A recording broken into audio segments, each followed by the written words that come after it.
Fade के minutes भी आए थे और वहां पर भी यही बात चल रही थी अनिल जी की जो एक बाजार में आशा बनी हुई है, होप बनी हुई है कि फेड जल्दी से अपना रुख बदल सकता है, इतना अग्रेसिव नहीं हो। मिनट्स में तो ऐसा कुछ नहीं दिख रहा और फेड भी कह रहा है कि डेटा में तो हमें अभी तक ऐसा कुछ नहीं दिख रहा कि हम अपना नजरिया बदलें इस बारे में। बात सही है दीप, फेड की मीटिंग के मिनट्स में कहीं कोई ऐसी राहत वाली संकेत नहीं है और मतलब जो टफ स्टैंस है ना कि भाई हम लड़ेंगे मारेंगे ठोकेंगे इन्फ्लेशन को, वही वाली बात है। हाँ, इसमें कहीं कोई स्टैंड में बदलाव नहीं तो क्या होता है कभी कभी होता है कि जब मीटिंग के बाद फेड चेयरमैन बात करते हैं उनका मूड कैसा है उससे लोग जज करते हैं, लेकिन अंदर मीटिंग में क्या हुआ वो तो लिखा हुआ है ना, तो लिखा हुआ है, तो लिखा हुआ है ना वो अच्छा नहीं है। लेकिन इसके साथ साथ सिर्फ समस्या एक नहीं है, कल फिर देखिए अमेरिका ने कहा कि वो रशिया से एल्यूमिनियम लेना बंद करेंगे, उस पर रोक लगा सकते हैं, एल्यूमिनियम का दाम आपके 7% मतलब रह रहे कि किसी न किसी को कुछ न कुछ मस्ती सूझ रही है। बिल्कुल सर, है ना? बिल्कुल एग्जैक्टली। कभी रशिया को, कभी यूक्रेन को, कभी अमेरिका को। मतलब प्रॉब्लम यह है कि इतना लंबा समय हो जाने के बावजूद भी कोई सॉल्यूशन की तरफ बढ़ नहीं बढ़ रहा। बिल्कुल सर, और वो चिंता की बात है। मतलब हमेशा अपने कहते हैं ना दीप की बात करने से बात बनती है, कोई डिफरेंसेस है कुछ है, लड़ पीट भी लिए, मार लिए एक दूसरे को, गाली भी दे दी, आओ बैठ के बात करते तो बात सुलझ जाती है या कम से कम उतनी कड़वाहट नहीं रहती जितनी पहले थी। करेक्ट भाई, आप ठीक है लड़ लिए, युद्ध कर लिया तो अब दोस्त तो नहीं बनोगे, लेकिन दुश्मनी भी कितनी करनी है उसकी भी तो एक लिमिट है ना, और कितनी समय तक करनी है। मतलब ऐसा थोड़ी कि जब तक ब्रह्मांड रहेगा लड़ते ही रहेंगे। तो अब भाई इतना सब हो गया, अच्छा, और ये ऐसा युद्ध है जिसमें सब इन्वॉल्व है, ऐसा नहीं खाली दो देशों के बीच में रहा, पूरी दुनिया वाले में कोई न कोई किधर किधर डायरेक्टली इनडायरेक्ट, फिर भी हम सोल्यूशन नहीं निकाल पा रहे। तो ये चिंता मार्केट के लिए बड़ी। और दूसरी बार मैं जो कह रहा हूँ रशिया यूक्रेन की वजह से, और अब है ना ग्रेजुअली ये इन्फ्लेशन का नंबर देखने के बाद कमोबेश अमेरिका के महंगाई और अमेरिका के ब्याज दरों के ट्रिगर हमारे लिए खत्म ही हो जाएंगे ऑलमोस्ट। अच्छा, हाँ खत्म, हाँ उसके बाद अपने समझ में आ जाएगा कि आगे क्या होना है, कमोवेश समझ में आ जाएगी इस नंबर के दम पर। क्योंकि देखिए क्या है, धीरे धीरे ना जैसे हम इस साल के अंत में और अगले साल में जाएंगे, इन्फ्लेशन के लिए आपको बेस इफेक्ट आना शुरू हो जाएगा अमेरिका में।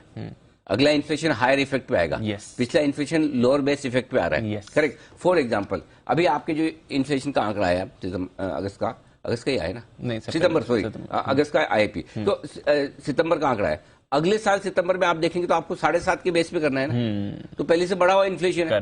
करेक्ट। तो सेम सिचुएशन आएगी दिसंबर जनवरी के बाद वो आना शुरू हो जाएगा। तो हो सकता है बेस इफेक्ट से ऑलरेडी आप मार्च तक जाएं तो 3.5-4% का इन्फ्लेशन ऑलरेडी हो जाए, प्लस आपने जो किए काम उसका असर दिखेगा। सो मेरे ख्याल से ये महीने 2 महीने हमें और इन्फ्लेशन की बात करनी है, उसके बाद हम करेंगे भी नहीं। अगला जो प्रॉब्लम वाला है मामला वो यूरोप का है, वो तो है। और एक और चीज बताऊं जो आपको अच्छी नहीं लगेगी, हम बार बार कह रहे हैं कि आज अमेरिका के डेटा देख लेंगे, आज अमेरिका में महंगाई क्या आती है, लेकिन प्रॉब्लम है कि ये प्रॉब्लम आज अमेरिका के डेटा देखकर खत्म नहीं होने वाली। उसका रीजन ये है कि अब अगले हफ्ते तक हमें ये देखना है कि ब्रिटेन में क्या होता है। क्योंकि जो ये बैंक ऑफ इंग्लैंड ने सडनली बोला कि हम बॉन्ड बाइंग खत्म कर रहे हैं, सिस्टम में जो पैसा डालने का उनका काम है वो बोले कि अब हम नहीं डालेंगे। 2 हफ्ते डाला, अब तुरंत रोक रहे हैं, शुक्रवार के बाद नहीं करेंगे। वहां के जितने पेंशन फंड है उनकी बैंड बच जाएगी। बिल्कुल सर। बॉन्ड यील्ड जोर से बढ़ेंगे, ऑलरेडी अमेरिका में 4.5% के आसपास आ गए हैं। सॉरी ब्रिटेन में, अमेरिका में 4% या 4.5% है। अगर आपके बॉन्ड्स नहीं बिकते हैं, लिक्विडिटी नहीं है, वहां पेंशन लेने वाले लाइन लगी रहती है। भाई साहब कैसे आप उनको पैसा दोगे, क्या करोगे, तो हाई तौबा मच जाएगी। तो आई थिंक कहीं मतलब है ना, एक तो है ना यूके में न तो पॉलिटिकल स्टेबिलिटी दिखती है, बार बार तो प्राइम मिनिस्टर बदल जाता है। करेक्ट। ऊपर से पॉलिसी बैंक ऑफ इंग्लैंड 2 हफ्ते पहले बोलता है हमको खरीदना है, 2 हफ्ते बाद बोलता है नहीं खरीदना है। करेक्ट। नई सरकार की, नई पीएम की क्या पॉलिसी कैसे होगी वो पता नहीं। सो आई थिंक यूके है ना थोड़ा प्रॉब्लम सेंटर बनता जा रहा है। तो ब्रिटेन से जो समस्याएं आ रही ना, ब्रिटेन और यूरोप, मुझे पता नहीं वहीं से सबसे बड़ा डिस्कम्फर्ट आ रहा है। वहीं पर आ रहा है। खेल ये बिगाड़ेंगे। और दूसरी बात, पहले आपने कहा था कि डर छोटे यूरोपीय देशों से आ सकता है, ये तो मतलब यूरोप की सेकंड बिगेस्ट इकोनॉमी से आपको स्ट्रेट फॉरवर्ड तो मैंने सही कहा था, ब्रिटेन सारे वो काम कर रहा है जिससे कि वो छोटे हो जाए।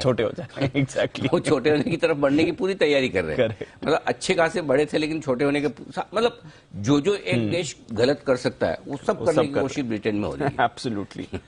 एब्सोल्युटली हाँ, मतलब आप अपनी रॉयल ग्लोरी से कैसे एकदम नीचे जाने की तैयारी कर रहे हैं, वो एक क्लासिकल केस शायद आगे पढ़ा जाएगा ब्रिटेन के बारे में।